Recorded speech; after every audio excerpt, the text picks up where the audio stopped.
Hello basketball coaches and basketball players, my name is Alan from Al's Basketball Training, and today I'm going to show you how you can attack the switch in basketball.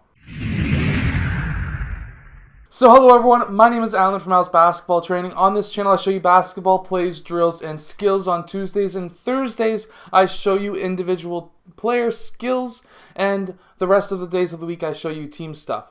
So today I'm going to show you essentially how you can beat the switch in basketball. So basically, a switch is when, for example, when your team sets a screen for you. So let's say I've got the ball and I'm dribbling the ball, and somebody sets a screen for me and I use that screen.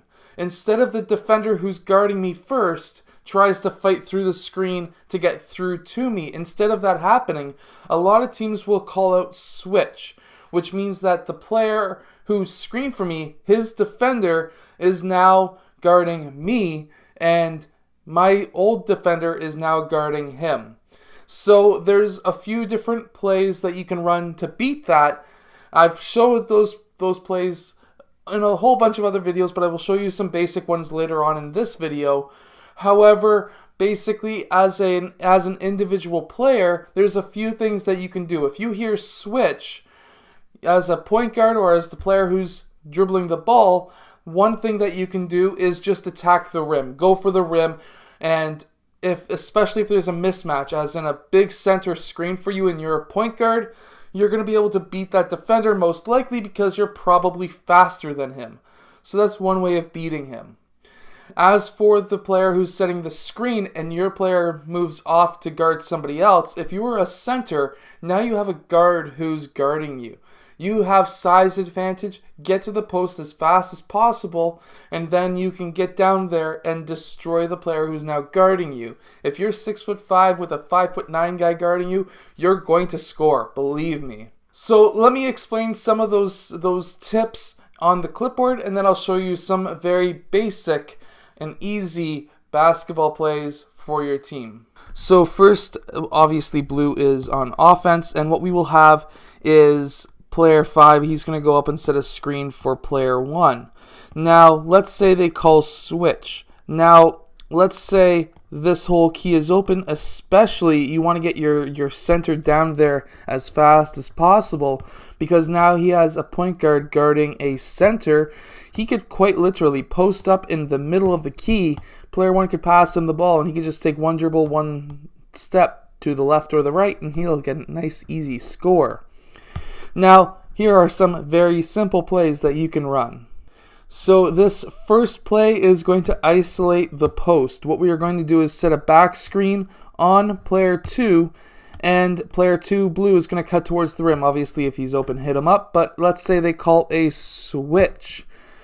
Player 2 is going to bring player 5's man way out to the side, and now what we have is player 5 could roll off that screen. He might be wide open for that layup. If not, and player 2 fought through, we now have an isolation post down here, and you can have an isolation post move by the center. If you want to know a good isolation post move, follow, subscribe. I will be posting that probably either next week or the week after on a Tuesday or a Thursday. However, that is one very simple play that you can run as a team.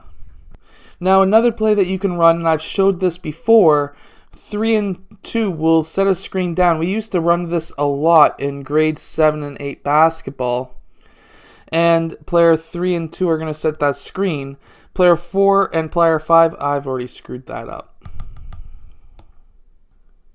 Now in this next play, it's going to be very simple. I've showed this play a few different times. We used to use this a ton in grade 7 and 8 basketball because opponents used to always switch off of us.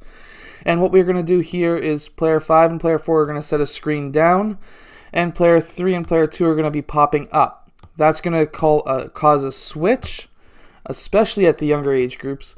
If it's a coach who just wants to have their team switch for some reason, and now you're going to have a mismatch in the post, a guard guarding a center, and clear, and basically player 5 is going to take player 2 to school because that happens. So there are two simple basketball plays that you can run against the team that likes to switch off of you.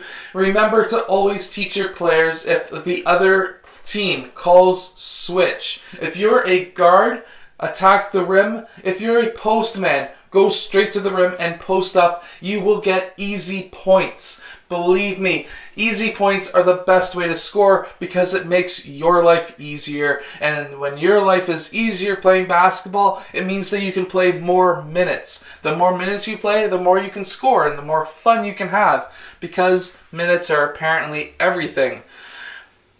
But it's just fun to score a lot of points. Believe me, it's a ton of fun. Anyways, I hope that you have enjoyed. If you have, hit that like button and subscribe. I'll see you guys again tomorrow for another basketball video because I post these things every single day. So I'll see you guys again tomorrow.